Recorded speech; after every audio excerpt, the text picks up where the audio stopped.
Bonjour à tous et bienvenue dans Virage Digital. Je vous rappelle que cette émission est en direct et que vous pouvez ainsi poser toutes vos questions à nos invités durant la demi-heure d'émission qui va suivre. Vous pouvez également tweeter tout au long de cette émission avec le hashtag Virage Digital. Dans quelques instants, Alexis Normand, directeur du développement santé chez Weezings, et Christophe Bresson, directeur de la communication chez Philips Lighting, nous expliqueront en quoi les objets connectés peuvent être de réels accélérateurs de la transformation numérique. Thierry Debeau viendra ensuite nous présenter HDSN, le spécialiste des solutions de supervision à distance de l'habitat. Et enfin, Thomas Blard viendra nous parler...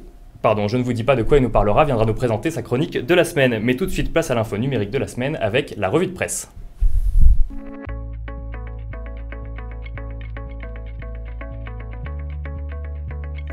Certains grands groupes font des erreurs colossales dans leur transformation digitale. Voilà ce qu'a déclaré Jérémy Bérébi, l'ex-associé de Xavier Niel dans Kimaventure à Usine Digital la semaine dernière.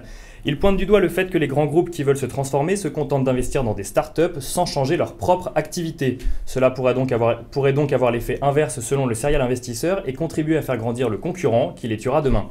Alors messieurs, bonjour, est-ce que vous partagez cet avis? Est-ce que finalement investir dans des startups, ça n'est pas la transformation digitale?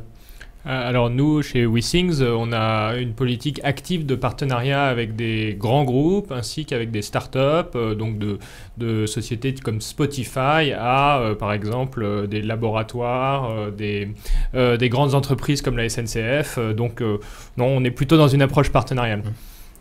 Pour Philips, pour une société qui a 125 ans d'âge maintenant, puisqu'on va les fêter l'année prochaine, la start-up pour nous est très importante puisqu'elle va permettre d'accélérer nos développements et d'intégrer de nouvelles compétences. Par contre, il ne faut pas oublier, c'est évident, l'interne et la numérisation ou la digitalisation, je dirais, du personnel pour justement les amener à commercialiser des objets connectés. Alors, deuxième info, les investissements publicitaires sur Internet devanceront ceux à la télévision au niveau mondial en 2018. C'est en tout cas ce que prévoit une étude Zenith Optimedia. Elle anticipe un dépassement des investissements en presse papier dès 2016, suivi d'une réduction d'écart des investissements entre télévision et Internet, jusqu'à dépassement de ce dernier. Alors, j'ai envie de dire, on n'arrête plus le numérique, Internet devant tous les autres médias, on en parle depuis un bout de temps. Là, messieurs, vous sentez que c'est pour demain ? Oui, nous on le sent bien parce que s'adressant en fait à des masses de consommateurs ou à des professionnels, c'est vrai que l'Internet permet quand même un ciblage beaucoup plus précis que la presse, je dirais, papier. Par contre, les deux ont encore leur place. Je pense que le tuer prématurément serait une grosse erreur. 2018, pourquoi pas, mais pourquoi pas 2020 Alexis, 2018 ? Oui, nous, notre marketing est essentiellement digital. Enfin, on est une société enfant de l'Internet, donc on communique beaucoup sur le web. Donc, pour nous, c'est déjà le cas. Et alors les employés sont bousculés par la transformation numérique justement. Le DRH d'Orange, Bruno Mettling, a remis hier à la ministre du Travail des pistes pour réussir la transformation numérique des entreprises qui ne se résume pas simplement selon lui à l'utilisation de nouveaux outils. Formation urgente, devoir de déconnexion ou sécurisation du forfait jour, ces pistes devraient aider à la réflexion du gouvernement et des partenaires sociaux lors de la prochaine conférence sociale du 19 octobre prochain. Alexis, Christophe, vous pensez vous aussi que la transformation digitale doit s'accompagner de mesures concernant le salariat ? Moi, je pense que ça doit s'accompagner d'expérimentation.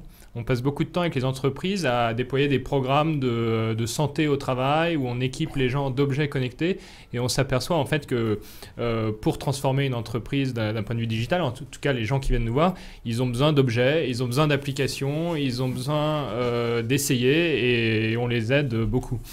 Chez Philips Lighting, même constat ? Chez Philips, le constat, c'est que passer par des réglementations, des lois ou je ne sais quoi, pourquoi pas.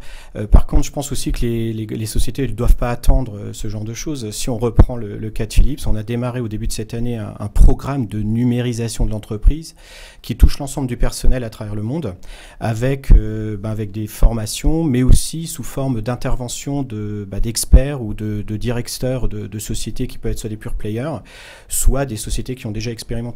Donc je pense que la numérisation des employés doit démarrer et doit être aussi une volonté de l'entreprise. La revue de presse, c'est fini. On passe tout de suite à la deuxième partie de cette émission, le débat.